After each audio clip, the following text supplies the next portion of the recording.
When Alex first entered the house, he felt it right away. It was something inexplicable but noticeable. The air here was different.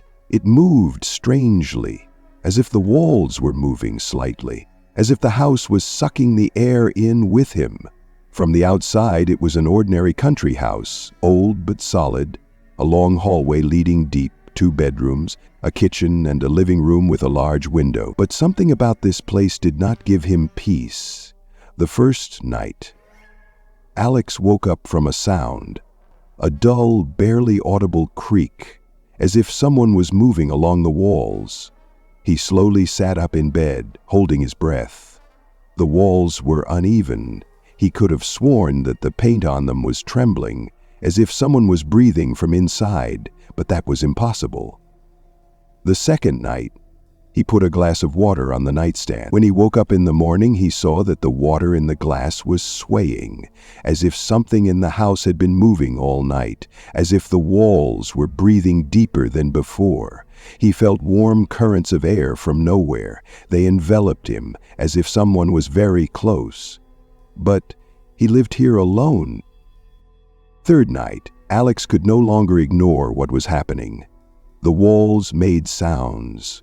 Not just a creak, not just a rustle, but a real whisper. Muffled, quiet, as if voices were passing through layers of paint and wood. They whispered to him. The words were too muffled to make out, but they were there. He heard them everywhere. On the fourth night, the walls changed. He woke up with a strange sensation, as if something was very close, leaning towards his face. But when he turned on the light, the room was empty. Only on the wall, right above the bed, there were traces. Handprints.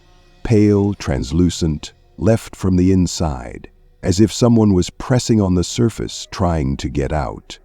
He fled to the living room, breathing heavily. The water in the glass was shaking again, but now he noticed it. The walls were moving, not just shaking, they were changing, becoming uneven, bulging, like something was crawling through them, like they changed shape during the night and by morning they were normal again.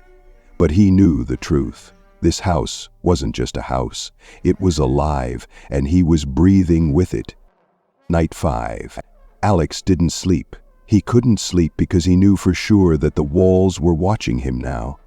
They were moving, pulsing in the dark. Every breath he took was hard because he could feel the house sucking in the air with him, like he wasn't alone anymore, like something was already breathing inside him.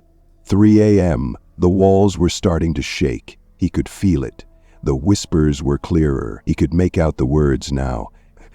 "You're here. You're a part. You'll stay." Alex covered his ears with his hands, but it didn't help.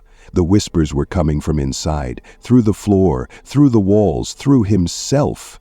And then he felt movement. The wall behind him crumpled like fabric, and before he could scream, it swung open. Darkness, cold, enveloped him like a wet blanket. He tried to break free, but the walls were already closed, thick, warm, like skin. His fingers sank into the soft surface, but there was no way to get out. He was drowning, dissolving. His breath mingled with the breath of the house. He felt himself becoming a part of it.